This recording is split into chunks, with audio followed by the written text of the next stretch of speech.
All right, we are live. How's it going, folks? Chuck Holton here, and I am back on my balcony in Jerusalem. And not much has changed, really. Actually, a lot has happened, and we're going to talk about all that. But we should. It's been since the middle of December since I was here last, and when I left, it was a little bit colder than it is now, but the war was still going on in Gaza. Rockets were still coming in from the north, and those things are still happening. And as a matter of fact, just a few moments ago, I heard fighter jets overhead. I'm a little skittish about the fighter jets now because I just came from Burma, and over there, when you hear fighter jets, they're usually hunting you. And we were bombed by fighter jets quite a bit, almost every day while we were inside Burma. So when I hear that rumble overhead, I start looking around for a culvert to dive into. And so here, though, those fighter jets are the good guys, and they're probably going out to hit targets inside either Lebanon or Syria. Now, we just came in today to Tel Aviv airport, and I just read a few moments ago that a militia group inside Iraq, maybe they were inside Syria, but they're from Iraq, said that they launched a drone towards the Ben Gurion International Airport in Tel Aviv today. We didn't know anything about it when we were at the airport, gladly. And so, Nathan, we already got idiots on here saying free Palestine. That's exactly what they're trying to do. I appreciate that.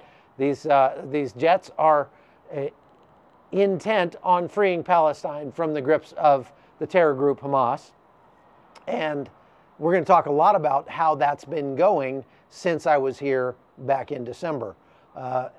We didn't hear anything about this drone that they fired at, or they claim to have fired at the airport.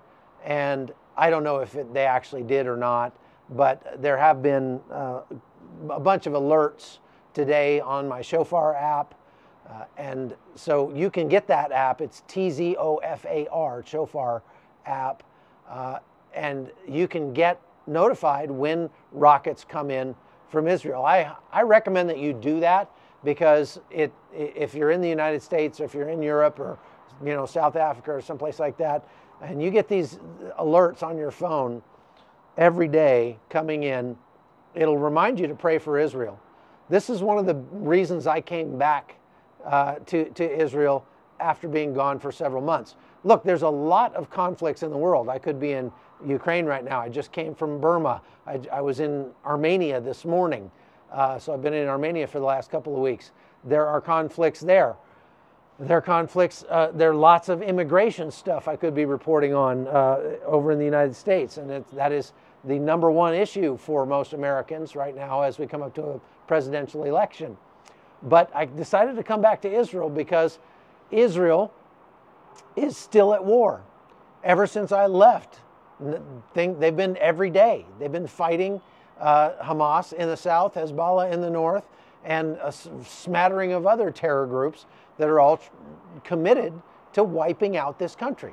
And look, I understand how it goes. I mean, you can't pay attention to everything. And it's, it's been 5-6 months since the war started here. Once the violence in a place stops being out of the ordinary and starts becoming kind of the norm in your mind, then it stops being news in your mind. And I get that because news exists to report the out of the ordinary. But it is, I think, vitally important that we keep reminding ourselves in some way or another that Israel is under attack. Israel is surrounded by enemies. Everywhere they look, they see somebody that wants to murder them, and they are trying to defend themselves as best they can. When the people of the United States start to lose interest in a conflict, then the government of the United States starts to lose interest as well, because they don't want to frustrate their taxpayers. And then we get what happened in Afghanistan, we get what's happened in Ukraine, and we get what is now happening in Israel.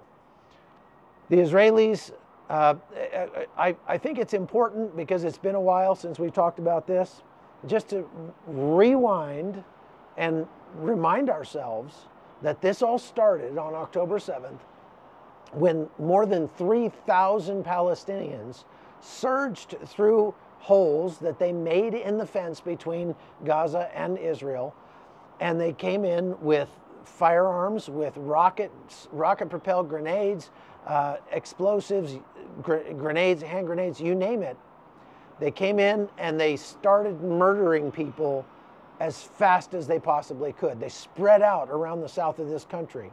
And it took 2 weeks to completely clear those terrorists from Israeli territory. After that time, there were so many people dead, terrorists and Israelis alike, that it took them more than a month to even figure out how many Israelis had been murdered. Some of them were burned so badly beyond recognition that it literally took archaeologists from the university here to scrape through the ashes and get DNA samples to figure out whose bodies were in those charred vehicles and houses. They raped women at will, some of them gang raped and then murdered. Some of them, they slowly murdered their children while they raped the mothers. This is unbelievably graphic. All of that stuff has been proven. If you've heard that they didn't really kill babies, they didn't really behead them, they didn't really burn them, well, I was there 2 days after the attack. I got here 2 days after the attack. And I was one of the first journalists that was allowed into the kibbutz, Be'eri, down there in the south. 10% of the people in that kibbutz were murdered by Hamas fighters.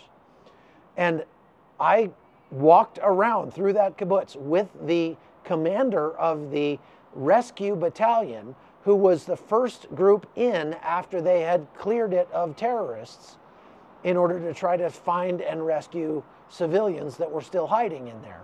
And so he was the one who had to find these bodies, these charred bodies of children, of women. He was the one. He showed me pictures of some things that are unspeakable. They're just, the violence was unspeakable. I don't know what Hamas thought would happen by doing what they did. I believe that probably they thought that they would whip up fervor for their religion or their worldview among their neighbors, and that everybody would pile on and be, clamoring to get into the fight. And there would be Jordanians and people from Saudi Arabia and people from Syria and people from Yemen and people from Egypt and people from Lebanon, all just falling all over themselves to attack Israel. I think that they felt like what they were doing was going to be the catalyst that would bring about the final gigantic war that would wipe Israel off the map. Well, they were wrong. They were very, very wrong.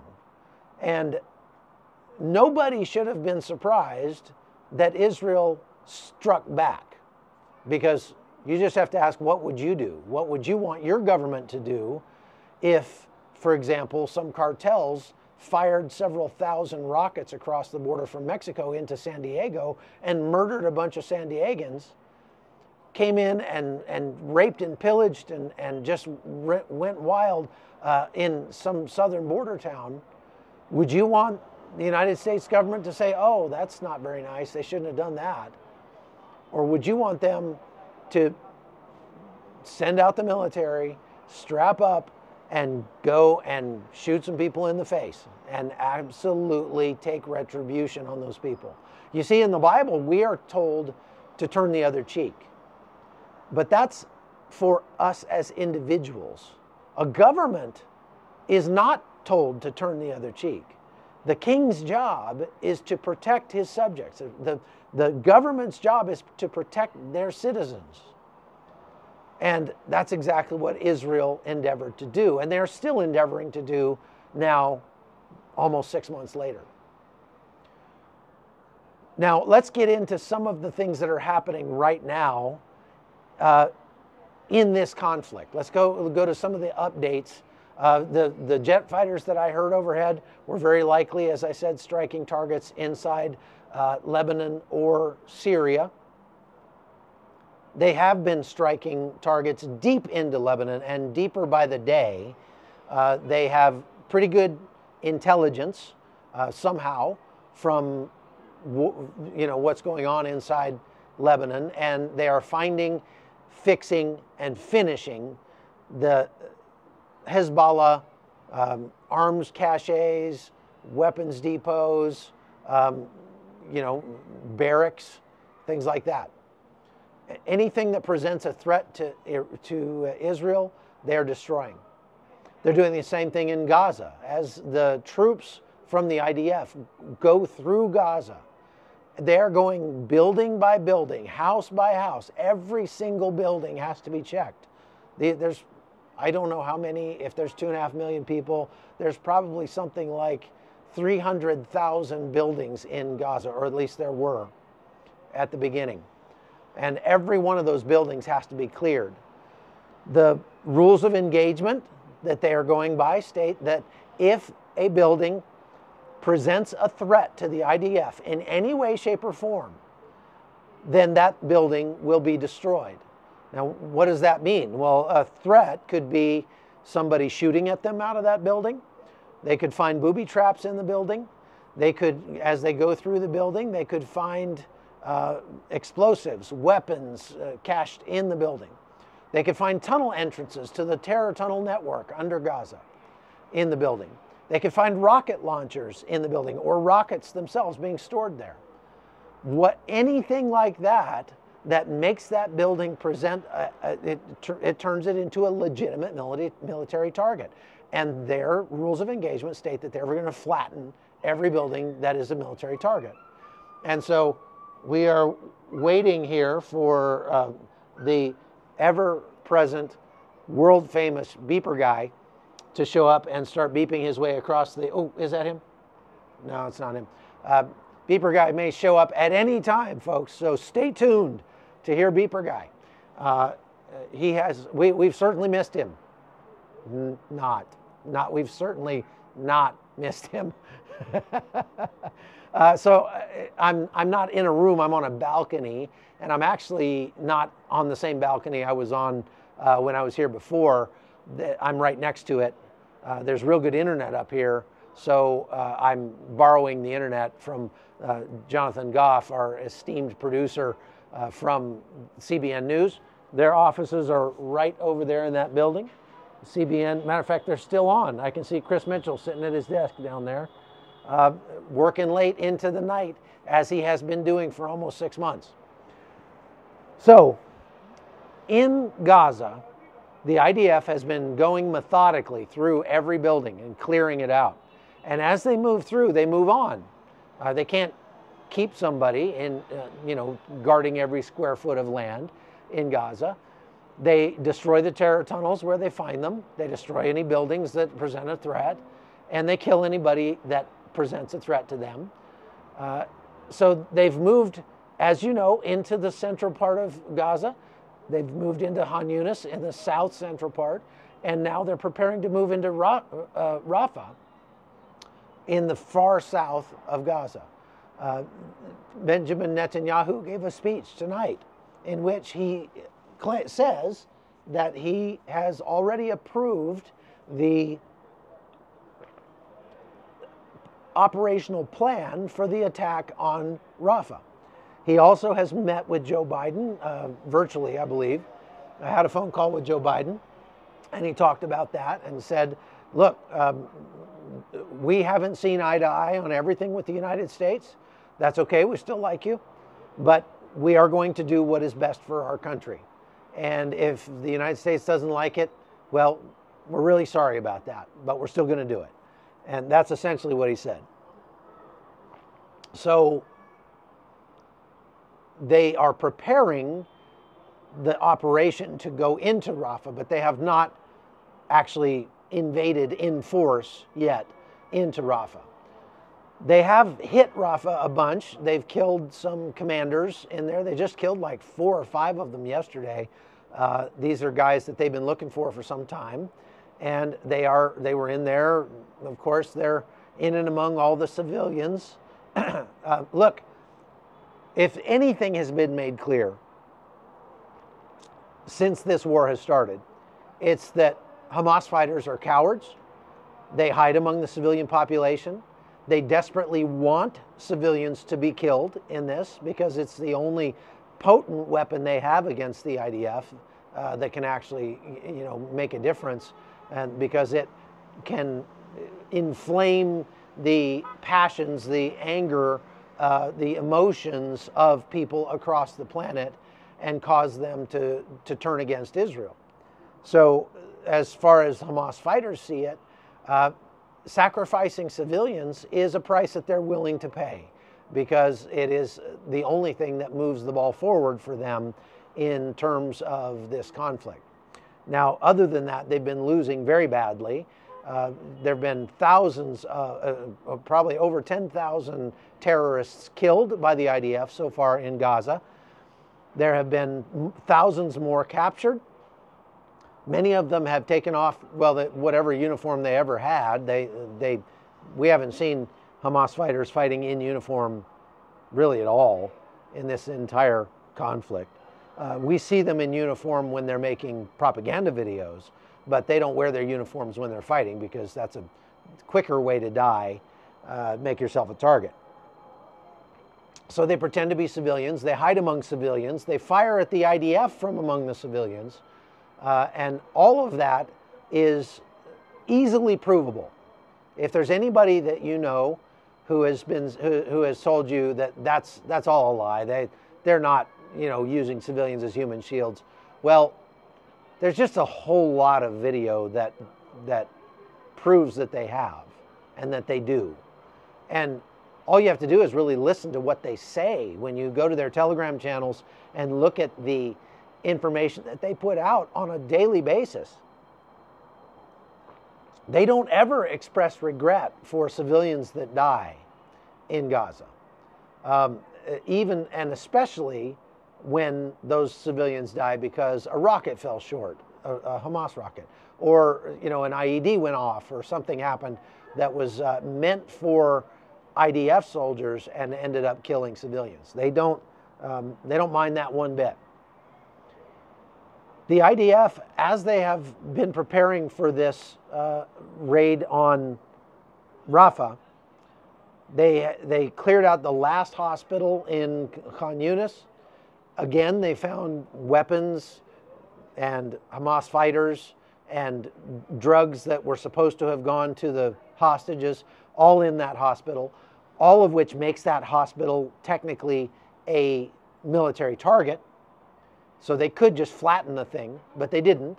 They actually brought in generators, they brought in more medicine, they brought in clean water, they brought in medical supplies, and they helped the medical personnel at the hospital do their jobs, be able to do their jobs better. This is not the mark of a genocidal country.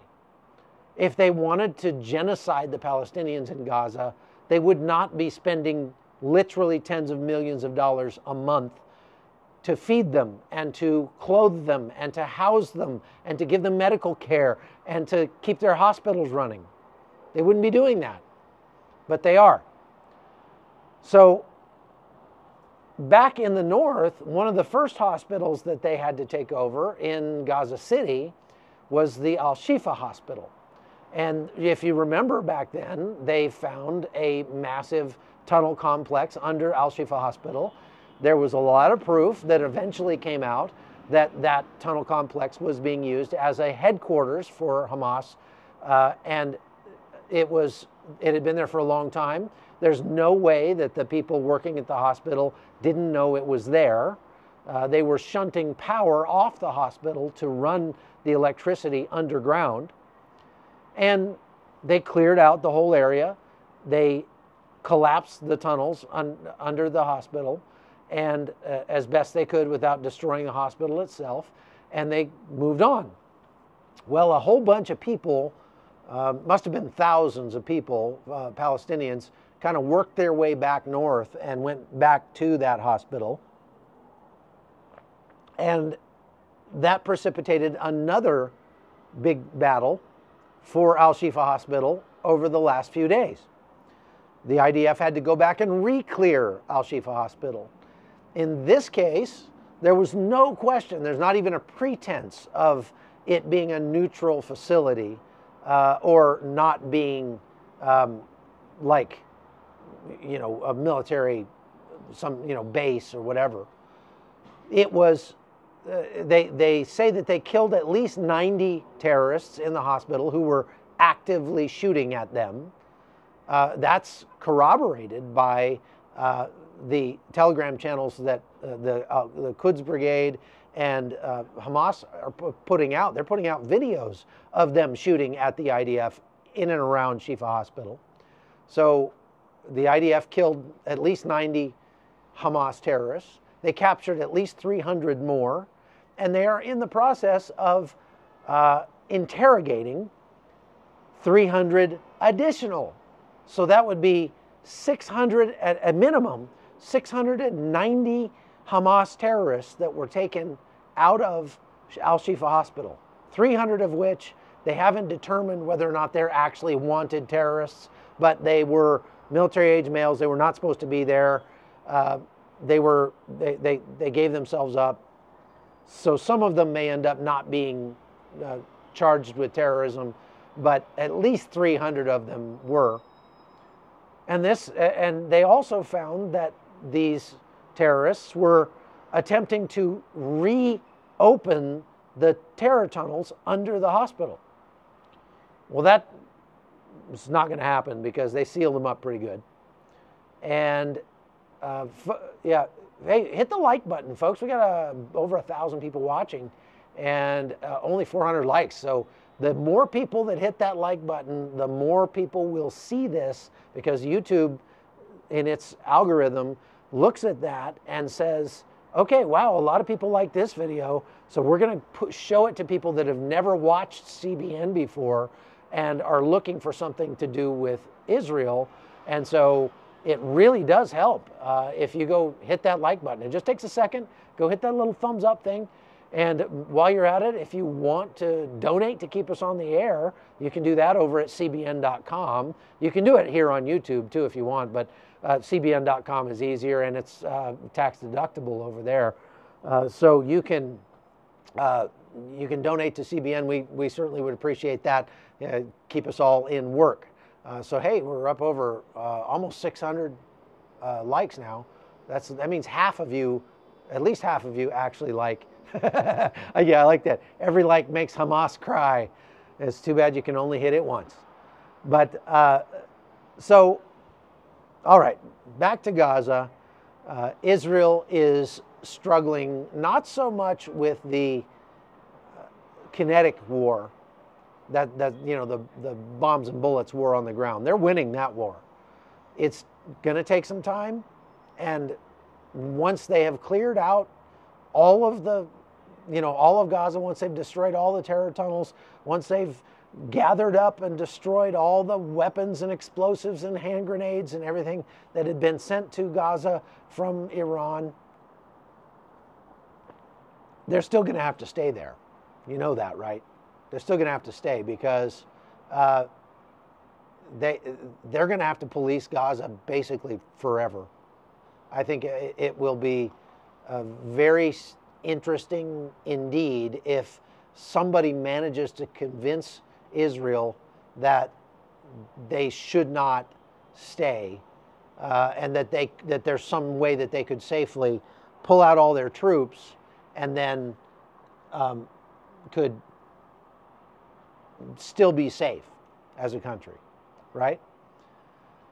So that's what's happening in Gaza. Now let's go further south to Yemen. You probably heard that the Yemenis, well, not the Yemenis, but the Houthi rebels who control part of Yemen. This is a thing that, you know, I was interested the other day. I saw some college kid with a T-shirt that said "Free Yemen," something like that on it, obviously expressing support for Yemen. And I didn't say anything, but I wanted to say to him, hey, you know that the government of Yemen is not the one that's attacking Israel, right? It's not the one that's being attacked and retaliated against by the United States. The Houthi rebels are a rebel group inside Yemen that has taken over a large part of the country and most of the country's military forces, unfortunately.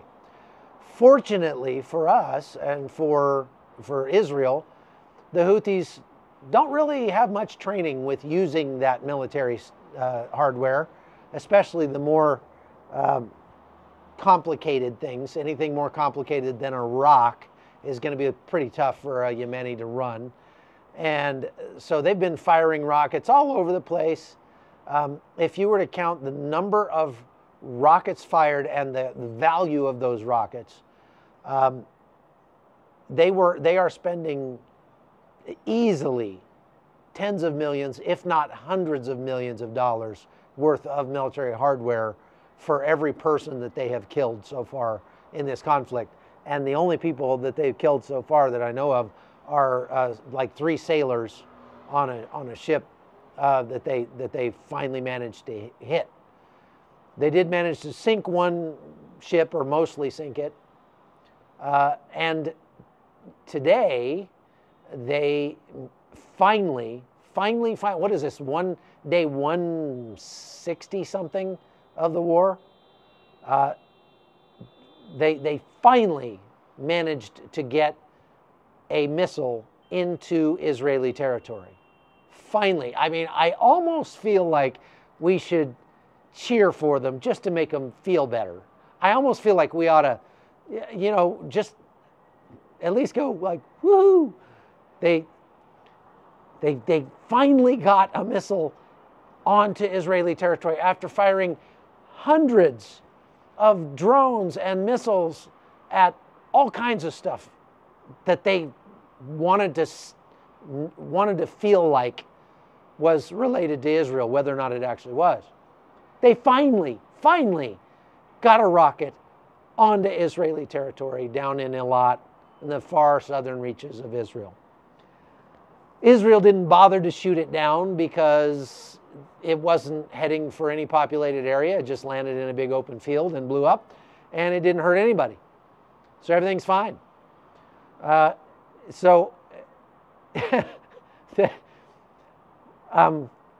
just wonder if are they holding a party, or are they firing somebody right now in Yemen?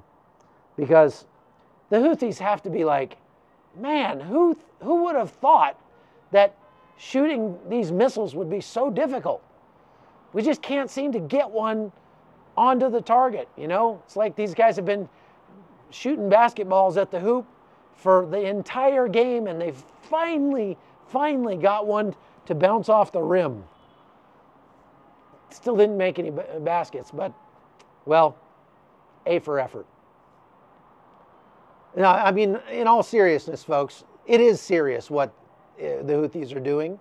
They are holding up global shipping in a terrible way. They're causing terrible suffering for many people, most of whom are in Egypt, because Egypt relies on the income from the Suez Canal for much of its government programs.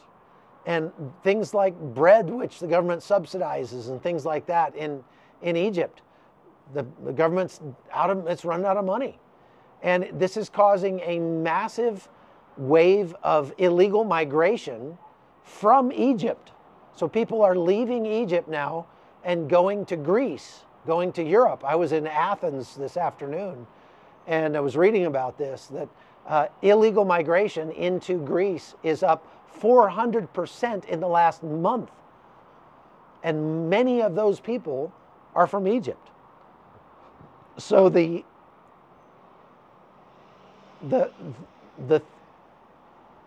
irresponsible malevolent attacks by the Houthis on completely unrelated global shipping. I mean, most of these ships have absolutely nothing to do with Israel. They're not owned by an Israeli. They're not going to Israel. They're not carrying it. I mean, they're just there. They're trying to just do their thing, And these Houthis have nothing better to do but to just throw a wrench in the works. And it is causing a lot of suffering for people around the world. So I joke about it because the Houthis are, they're self-parroting.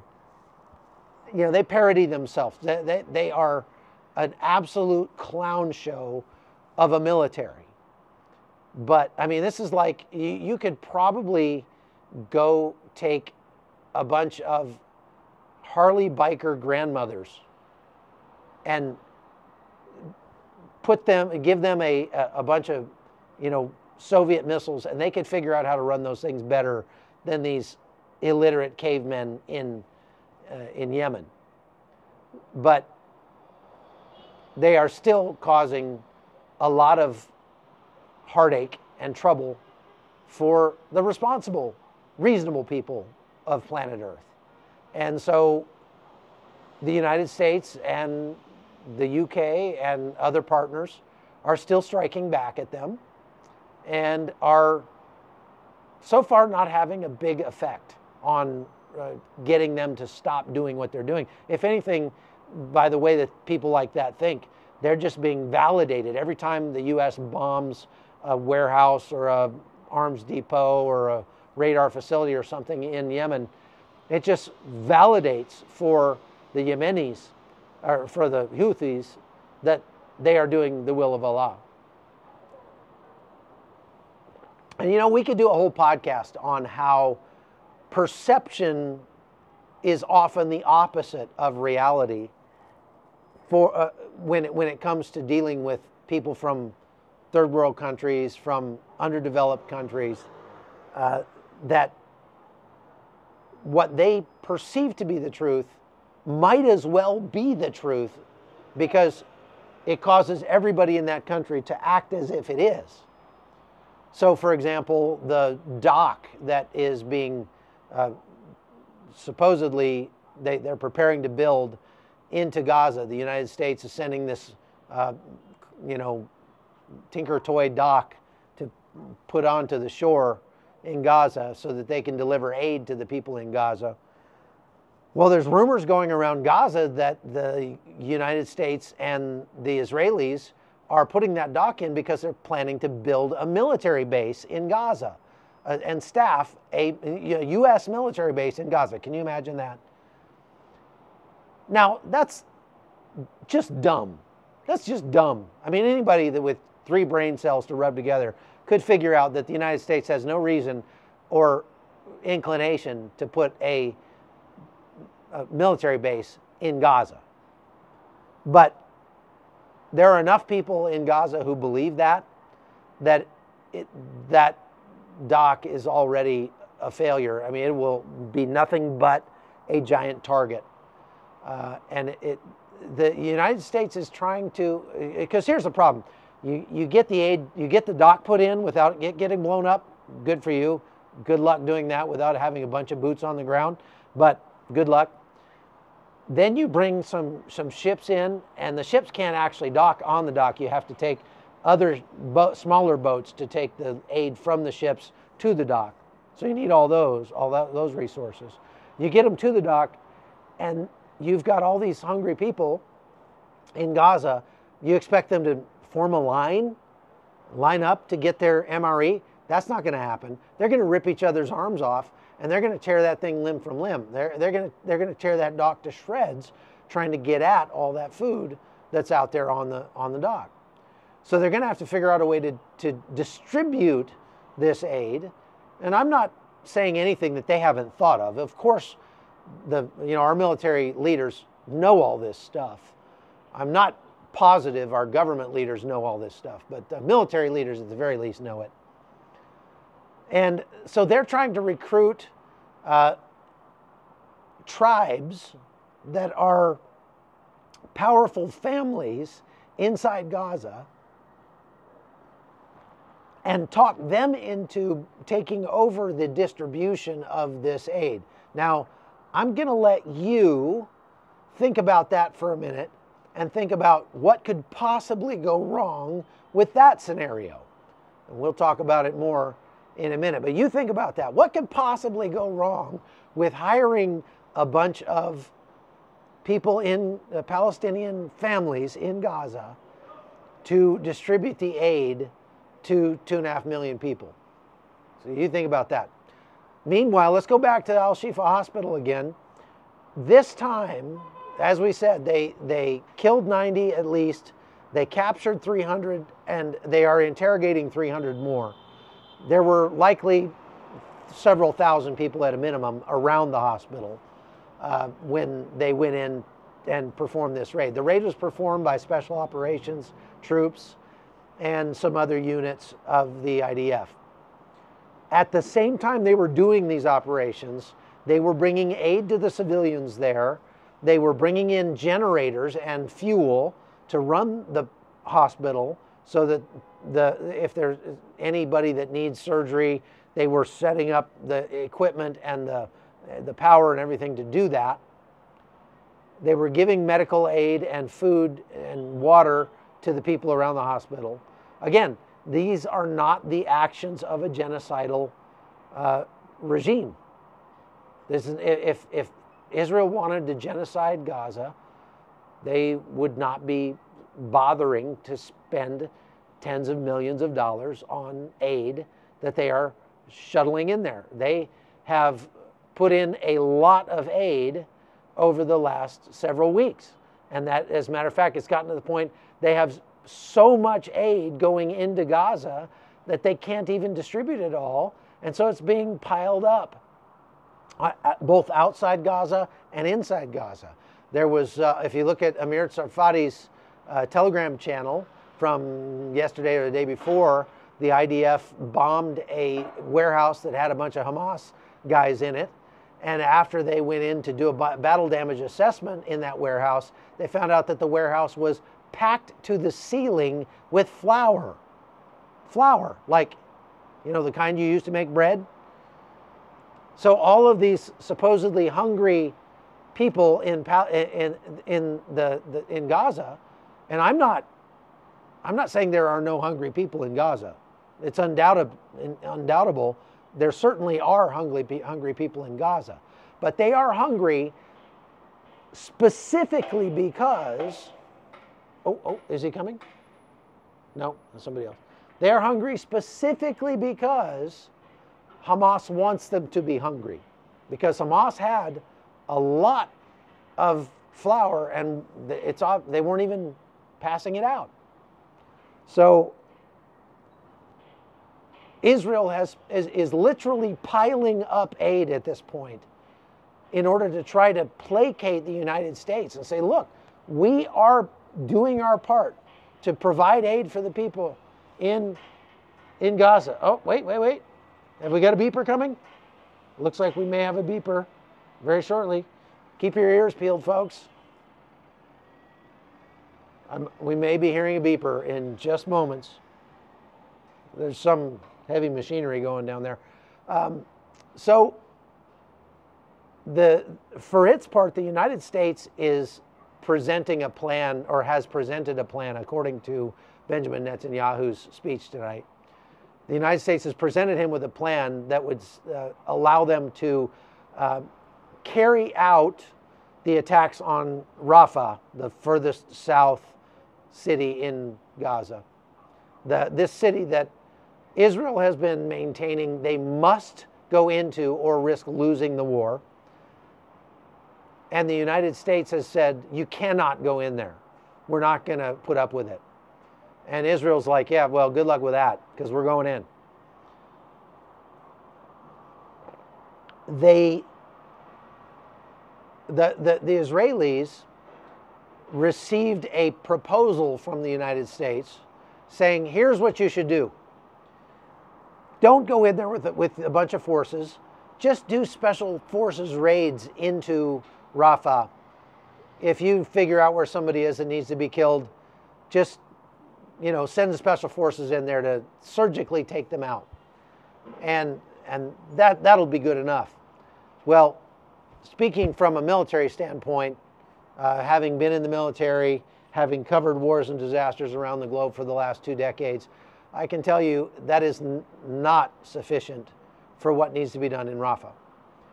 What's going to happen, because if they've killed 10,000 Hamas fighters, there are still another 10,000 left to be killed, according to the numbers that they had of Hamas fighters from before the war started. According to Hamas's own claims, there are still 10,000 more Hamas fighters that are hiding out in tunnels and in houses and stuff in Rafah. So the only way to wipe out Hamas is to do what's called a movement to contact. Movement to contact means you form up your military forces and you move into an area where you know the enemy is, and you wait for him to shoot at you so that then you know who he is. This is what we did for years in Iraq. The United States forces would get in their Humvees, they would go out and drive around town and just wait for somebody to shoot at them. That's called a movement to contact. And once the enemy makes contact, then you know who the enemy is and you can kill him. That's the only way to do this. They can't bomb Rafah from the sky. They can't do surgical airstrikes on Rafah because there are too many people in there. They can't do special forces raids in there because there are too many people in there, and their special forces teams would get immediately found out and demolished. The only way to do it would be to go in force. But that doesn't mean that they have to go in and bulldoze over all the civilians or something. The civilians that are smart enough will get out of the way when the shooting starts. I saw this many times in Iraq, many times in Afghanistan. We would be out performing a, hearts and minds meet and greet, with the locals in a, say southern Rig district in Afghanistan, or in Hit, or Samara, or Tikrit, or someplace like that in Iraq. And we'd be out there with the civilians, the marketplace, people around. Literally one time, I had just bought ice cream on the street from an ice cream vendor. And I turned around and was licking my ice cream, and bullets started cracking up and down the street. And all the civilians just like evaporated. I was still standing there like, whoa, what's going on? And the civilians just poof, they were gone, because they were used to that sort of thing happening.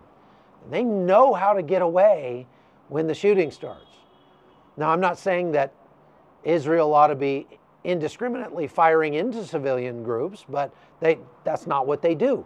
Even at the Shifa hospital, when they knew that they had to go back in there, they dropped leaflets, they put out the word, they made it very clear, we're coming back into Shifa hospital, so if you're around the hospital there, you need to get out. And I haven't received any credible reports of major civilian casualties in that operation, so apparently it was effective. So this is what Israel is facing. They now are looking at the most difficult part of this conflict. There are not just over 1 million, most likely, civilians and fighters all mixed together in Rafah, but there are still about 130-ish hostages being held somewhere in Gaza. When we came into the airport today, after we went through immigration, and we were going down to, it was on the way down to immigration, there were photographs of each of the remaining hostages lining the walls of the hall that goes down to immigration there. It was a stark reminder that you might have moved on from Israel. You might have, found other things. We got an election where the United States is being overrun by illegals. There's a lot of things to worry about in the United States. So you could be forgiven for, not paying so much attention to Israel anymore. But for at least 130 families, not a day has gone by. This is not reduced in horror by one iota. The people who are being held in Gaza are being held in excruciating misery. Most likely, many of the women are being sexually assaulted, if past is any indication of the future. Some of them may already be dead. And we need to be praying for these people. We need to pray for the people in Gaza who are suffering the consequences of what was done on October 7th. Nobody at all has tried to make the case that the people inside Gaza are not suffering. I've not seen that happen. People in Gaza are suffering. And they are suffering specifically because of the actions of their leadership, their elected leaders.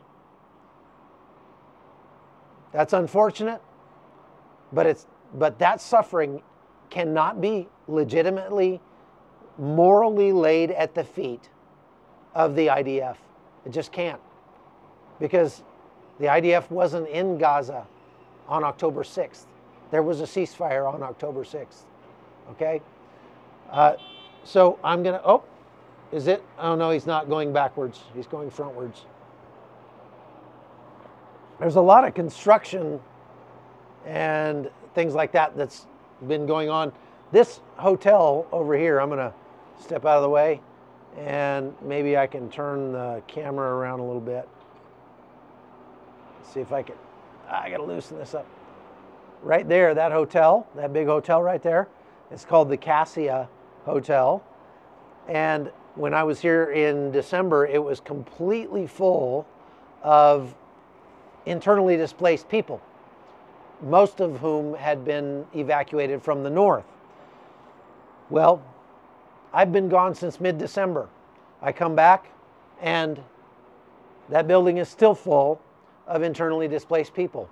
And many of them have moved on. They've found Airbnbs or relatives to stay with because, believe it or not, even though that's a very nice hotel, staying in a hotel room for 6 months would get really, really, really old. Take it from me. I spend about 200 nights a year in hotels, and it loses its charm rather quickly, right? So those people over there have been suffering because they can't go home. And there are still rockets flying every day out of the north. I'm going to go up there tomorrow and report from the northern border of Israel. Those people would really like to go home. And Israel, the government here knows that until they do what it takes to finish this fight, the fight that they didn't start, those people are not going to be able to go back home. And so they're committed to doing that, even if they have to go against the wishes of some of their allies, right? Okay, so I'm going to take a couple questions. We got 1,600 people online, so would you guys go hit that like button, please? That helps a lot. If you want to follow the rest of my reporting, I just came back from 3 weeks in Burma, where there is a lot of fighting. I mean, I saw a lot more fighting in Burma than I have seen in Israel, mostly because the IDF won't let me into Gaza. But we're trying to change that this trip. But I just came back from 3 weeks in Burma, and then I spent about 10 days in Armenia. There's some conflict going there as well. I've been putting a lot of that content up on my podcast over on The Hot Zone with Chuck Holton here on YouTube. You can go and subscribe over there and watch all of my other content. And I don't just report for CBN, I report for lots of places. So some of my writing, my books, my documentaries, and my other reporting, I'm putting up over at chuckholton.com. chuckholton.com is a forwarder that takes you to chuckholton.locals.com. So don't freak out if you get sent to chuckholton.locals.com. But over there you can actually subscribe and get notified when I upload an article or a documentary or a longer version of some of the news features that I'm making for CBN. So I would recommend that you go over to chuckholton.locals.com and sign up there. Again, the Hot Zone with Chuck Holton. Also, don't forget to subscribe to this channel that you're watching right now. CBN could certainly use that subscription, and we appreciate all of the people who subscribe and support us this way. One Tired Mama, hey, it's good to see you, says, are the IDF going into Lebanon? Well, technically yes, because the IDF Air Force is going into Lebanon every day now. And they're striking very deep into Lebanon, not just right along the border anymore. They're striking 40, 50, 60 miles or more into Lebanon, striking known terror bases in the Bekaa Valley, and past Sidon, places like that. I missed all of you too. Yeah, the IDF Air Force is striking into Lebanon, but on the ground, no. There are no Israeli boots on the ground in Lebanon just yet. But that may be coming, and that's one of the reasons I came back here. Let's see if, question, how long do you think the conflict will continue? Well, I think that this conflict will go on for the rest of this year, most likely. The fighting in Gaza will eventually die out. We've already seen that the number of rockets and missiles coming out of Gaza has declined to almost nothing. So that's a good thing. And the rockets that are coming from the north are actually ramping up lately, in recent days. And so that's not a good sign. Most people you talk to on the street here still believe that the IDF is going to have to go into Lebanon. And Como, I will say a prayer at the end, I promise. So they will go into Lebanon, they believe, at some point. What about the Lebanese terrorist stopped at the border, told the Border Patrol agent he wanted to go into New York City and build a bomb? I read that as well, Carol. And there's no question that Hezbollah and Iran have terrorists that have come across our southern border into the United States. And we have sleeper cells in the U.S. There's no doubt in my mind. I have been reporting on the immigration issue for most of the 20 years I've been a war correspondent, and I can guarantee you that there are malign actors that have been smuggled across the border from terrorist countries, from China, other adversaries of ours. No doubt, no question, that has happened, and they are in the United States. Is it still quiet in Jerusalem? Well, P. Corns, it has been a little more lively today than it was when I was here last. But last time I was here, it was quite a bit colder, and the weather was nasty in December. Today was a beautiful day, so there were a lot of people out. And we're coming right into the beginning of Purim. And that is the... So I'm going to read up on this before I go describing Purim to you. But it is an important Jewish holiday. And when I asked a lady at the pizza place today about it, she said it's kind of like Halloween for Jews.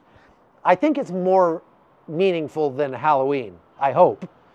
But without a doubt, it's a lot like Halloween, because I see kids running around in witch costumes and lots of other costumes, and they're putting up decorations and all sorts of things. They're supposed to fast tomorrow because Esther fasted, and there's some, anyway, I'm going to read up on that, and since Purim starts this weekend, I will describe it to you in a future live that I do in much greater detail, where I can be more purim. Mr. Commento, thank you very much. Good to see you. Sir, I missed a lot of you guys. I recognize a lot of the names. So thank you for coming back. It's really nice to see everybody again. So has anyone seen the old show called Jericho? Yes, I like that show, actually, except for the ending was a little cheesy. And I don't even watch TV much. So how long do you think the Houthis will keep it up? I think that once the fighting really dies down in Gaza, perhaps the Houthis will go find something else to do, like bang rocks together. Any new news on the hostages? No, I haven't heard any recent news on the hostages. One other thing, though, they are killing terrorists in Jenin and in the West Bank on a pretty regular basis, and they have been for months. So they might wipe out Hamas in Gaza, but that doesn't mean that this is over, because there's still Hamas in the West Bank. And so this is going to go on for some time. I would say more than a year. A year from now, there will still be stuff happening because of this war. Now, we have a trip planned to Israel and Jordan in October, so only a few months, 6 months or so from now, and it is full. So don't contact me about going on the trip, because it's full. We have probably more people already signed up than we can handle. If anything changes, I will definitely let you know, but that trip is full. We also have 4 trips to Armenia that are full, completely booked, and we've had a few cancellations. We could probably squeeze a couple of people in if anybody wants to go to Armenia with me in May, June, or September. We might have 1 or 2 slots left on that. Fast Eddie says, is it pronounced Armenia or Armenia? I think you can pronounce it however you like. The Armenians call it Hayastan. They don't even call it Armenia. So you can call it whatever you want, man. They call it Hayastan, which is the land of the Hayas. Hayastan. If you want to come with us to Armenia, send me an email, hotzoneholton@gmail.com. Many of you still send me emails, and I try to answer them if I get them. If you're just sending me a link or something, I might not answer that. But if you have a question or something, I will try to definitely answer it. Just send an email to hotzoneholton@gmail.com. hotzoneholton@gmail.com. And okay, I think that is it. Yeah, definitely not a Halloween holiday. See, that's what I thought. Phelps says, is the backpack trip to Armenia still on? Yes, it is, and we do still have space on that trip. That's mid to late May.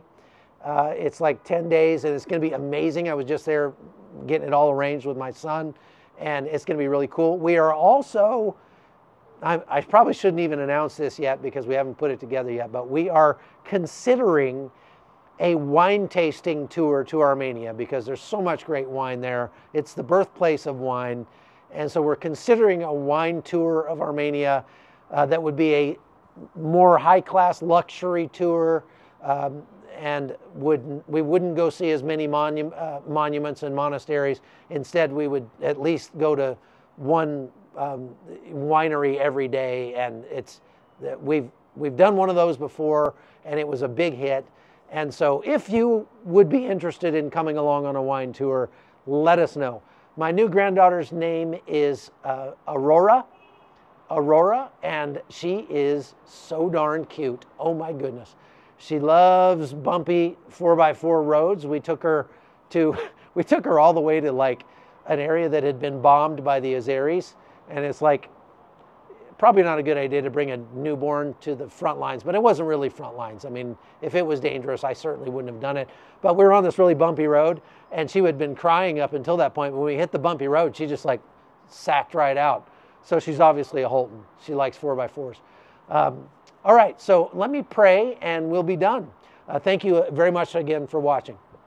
Well, Lord God, we come to you today, and we're grateful that you have preserved the Israelis thus far in this conflict. We mourn for those who have been lost. We pray that you would help us and help the world not to forget the barbarity that was visited on the Israelis on October 7th.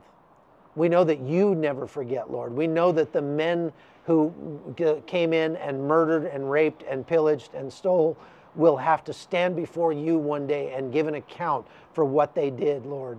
And you will make them pay. Vengeance is yours. So I pray, Lord, that what the Israelis do, the IDF does, will not be, that the decisions they make will not be made out of vengeance. They will not be made out of pride or fear or a desire for comfort. But they will be, that they will listen to the still small voice in their hearts, and that you would speak to them, Lord. They would cry out to you and they would find you, Father. We pray for those who are suffering. We pray specifically for those hostages who are still being held in Gaza. We ask that you would preserve them, that you would cause people, that even Palestinians, to feel for them, to have an attack of conscience, and to turn in, to go to the IDF and to give information that would lead to their safe return so that they could come home to their families, Father. We pray that you would always remind us to pray for the people who are hurting around the world, and that we would show your love to the people we come across. We pray all these things in Jesus' name. Amen. All right, folks, thank you very much for watching. And I will be on again tomorrow, so stay tuned. I'll be on every day while I'm here, I believe. So we'll see you later. Bye-bye.